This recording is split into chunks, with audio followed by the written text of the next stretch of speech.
Hi guys, this is Jervis here and welcome to another episode of the Ask J&E show. And in today's episode, I'm going to answer the question, Jervis, can you give me a guide when choosing my BTO? Alright, stay tuned to find out.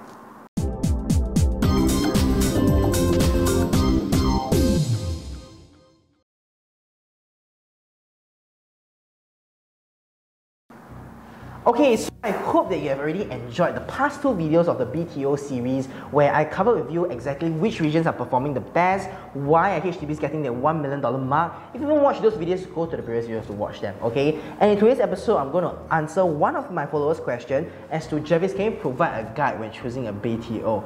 Okay, I myself haven't bought a BTO before because my first property was a private property, and if you haven't watched the video as to why I decided to buy a private property, go and take a look, okay? But if you have, okay, this guide is for those who are thinking of buying BTOs, right? I've done thorough research, I've done a webinar on this as well. I think the webinar photo is going to be here, and yes, okay, I'm going to give you a short guide on this, okay? This is going to be a short video, it's not going to be a long one, because investing in real estate has to be simple, right? Sometimes it's just based on the fundamentals. It's not going to overcomplicate the process. We are not supposed to overcomplicate when it comes to investment, right? So one quote that I always tell my clients when choosing their HDB, all right? HDB, not private property, is this, right? Firstly, think about your future buyers, right? Who are your future buyers going to be based on the location you're going to stay in? Secondly, think about what the surrounding private property prices will be. And third, think about your location.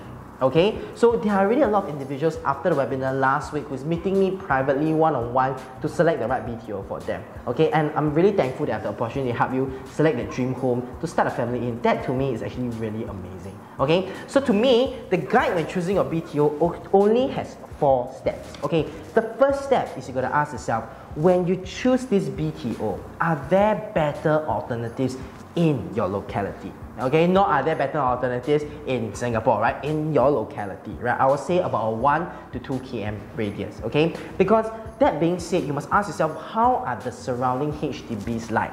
Are they older or are they new? Because if you are BTO, if you are newer, you'll definitely be more attractive than the older HDBs. And secondly, ask yourself, how are their sizes like? Are the sizes way bigger than yours or are they the same, right? Because if their sizes are way bigger, and yes, they may be older, but they may be selling the price like yours after you MOP, you know, buyers may want to buy a bigger unit instead, okay? Next thing, ask yourself, how are their leases like, right? And third, ask yourself, how is their locality? Okay, because some people when they buy the BTO, they say, hey Jervis, I buy this BTO because nearby got Sheng Siong, got Ang Mo, got NTUC, got Giant.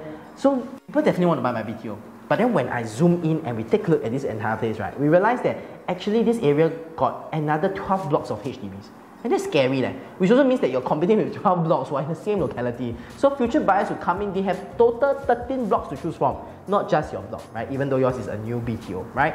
And last question you gotta ask yourself is, what is the difference in pricing when seeing whether are there better alternatives, right? See whether your pricing and the resale pricing, is it similar, or is your BTO pricing actually way higher than the resale pricing? Because eventually when you buy this BTO, you want to sell it for a profit, right? And you must ask yourself, let's say today you buy a BTO at about $300,000, okay? And you want a profit of $150,000. So ask yourself, in 8 years time, if I were to sell it at $450,000, will buyers buy? Because let's say looking at the surrounding, everybody's selling at $300,000.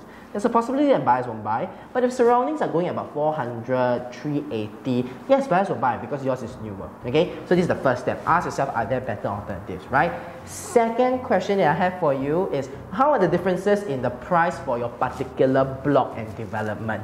Okay, some individuals have asked me, Jervis, should I buy a high floor, low floor, mid floor, ground floor? Okay, if it's a clear investment strategy, okay, and if it's not for own stay, then ask yourself, what are the price differences for different floor levels, right? But if it's for own stay, choose the floors that you like, choose the numbers that you like, because ultimately real estate, actually when you buy, it's a home, and a home is a place where you create memories, right? But let's say if you say, no, I'm buying it straight for investments, right? Then what you got to do is that you got to see what is the premium between the low and high floors. Let's say you are deciding between a 30th floor unit versus an 8th floor unit, and the price difference is just 3 or 4K, or maybe 6, 7K, then go for it, right? But if the price difference is like 20, 30, 40K, then you must consider a little bit more. Because what I'll do is I'll take 30 minus 8 is 22, right? And let's say the price difference is $22,000. Then per floor $1,000, is it worth it? That's a question that you have to ask yourself, okay? Because if you think it's worth it, go for it.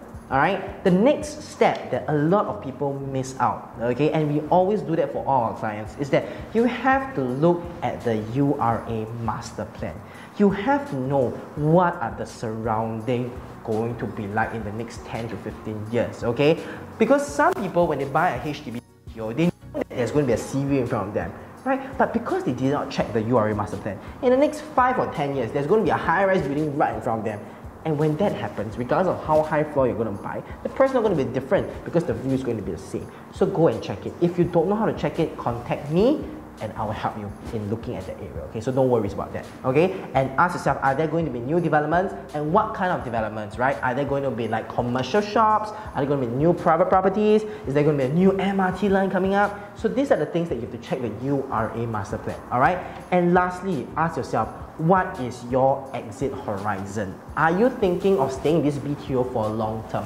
This will determine what size you want to buy. Because in my first video about the BTO, what are the best performing BTOs, we realized that smaller BTOs are always performing than bigger ones. Let's say you just want to buy this BTO just for you and your partner, just for a while, then eventually you are going to just flip and go into a private property. Then you don't have to buy too big a BTO, right? One mistake that I always see young couples make is that they always buy big BTO. 4-room or even 5-room BTOs, just because they are preparing for space. And eventually, these rooms become storerooms and they have no use. And when they sell it, as proven in my previous video, that the returns are smaller and lesser than the smaller units one. So ask yourself, what is our exit horizon? If you have a long exit horizon, you love this place because you see your future kids studying there, you're near your parents, then by all means buy a bigger one because you have to plan for your future family. But if it's going to be a BTO that you're going to flip, right, then don't buy a bigger one. Buy a smaller one will do, if that fulfills you and your partner's needs. Okay? So I hope that this entire episode actually value add to you as this short guide that I always use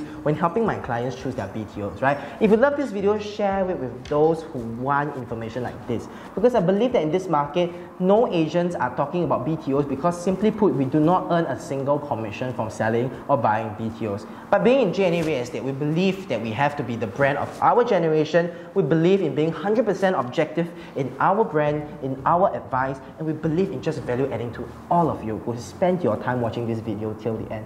I appreciate it from the bottom of my heart, and alongside me and my team, we are going to do our best to value add to you for the rest of your lives, right? Thank you so much for watching this video. And if you love this video, give us a like, comment, share it with your friends, alright? And stay tuned to the next episode of the Ask J&A Show.